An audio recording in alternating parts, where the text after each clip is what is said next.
શું તમે ક્યારે વિચાર્યું છે કે જીવનમાં જે કંઈ બનતું હોય તે ફક્ત નસીબ છે કે પછી આપણા કર્મોનું પરિણામ? શું સારા લોકો સાથે ખરાબ થાય છે અને ખરાબ લોકો ખુશ રહે છે? આ પ્રશ્નનો જવાબ સમજવો ખૂબ જરૂરી છે. આજે આપણે એ સમજવાનો પ્રયત્ન કરીશું કે શું ખરેખર કરવામાં આવેલા કર્મો ભોગવવા જ પડે. જીવન એક ના જેવું છે. તમે જેમ બીજ વાવશો તેમ જ પરિણામ મળશે.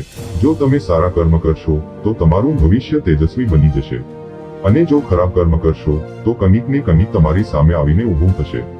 ભગવદ્ ગીતામાં પણ કહેવાયું છે, કર્મને વાધિકારસ્તે મા ફલેષુ કદાચન, એટલે કે તમારો અધિકાર ફક્ત કર્મ પર છે, પરિણામ પર નહીં. કેટલાક કર્મોનું પરિણામ તરત જ મળે અને કેટલાકનું પરિણામ મળવામાં સમય લાગે. પણ સત્ય એ છે કે દરેક કર્મનું પરિણામ ચોક્કસ આવે જ છે. જેમ કે જો તમે આજથી એક વટાણાનું બીજ વાવો તો તેને ઉગવા અને ફળ આપવા કેટલો સમય લાગશે?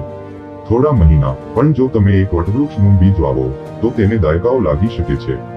એ જ રીતે નાની ભૂલો અથવા નાની સજ્જનતા તરત જ પરિણામ આપે છે, પણ મોટા પાપ કે મોટા પુણ્ય ક્યારેક સમય લે છે. આપણે ઘણીવાર જલ્દી નસીબને દોષ આપી દઈએ છીએ, પણ સત્ય એ છે કે જો તમે સારા કર્મ કરતા રહેશો તો ચોક્કસ તમારું ભવિષ્ય ઉજ્જવલ બનશે.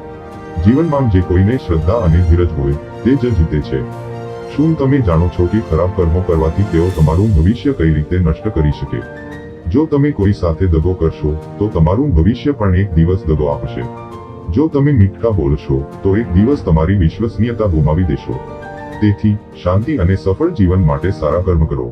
જો તમે ખરેખર સફળ થવા માંગો છો તો આ 3 નિયમોને હંમેશા યાદ રાખો. 1. સંયમ રાખો, દરેક ખરાબ પરિસ્થિતિમાં શાંતિથી કામ લો. 2. સદાય સારા કર્મ કરો, સારા કર્મ સારા પરિણામ લાવશે. 3. કોઈને દુઃખ ન આપો, જે તકલીફ તમે બીજાને આપશો તે એક દિવસ તમારી પાસે પાછી આવશે. હવે તમારે નક્કી કરવું છે, શું તમે સારા કર્મ કરીને એક શાંતિભર્યું અને સફળ જીવન જીવશો કે પછી ખરાબ કર્મ કરીને ભવિષ્યમાં પસ્તાશો? જીવનમાં સારા કર્મો કરો, કારણ કે કરેલા કર્મ ભોગવવા જ પડે. જો તમને આ વિડિયાથી પ્રેરણા મળી હોય તો તમારું સહકાર અમને વધુ પ્રેરિત કરે છે.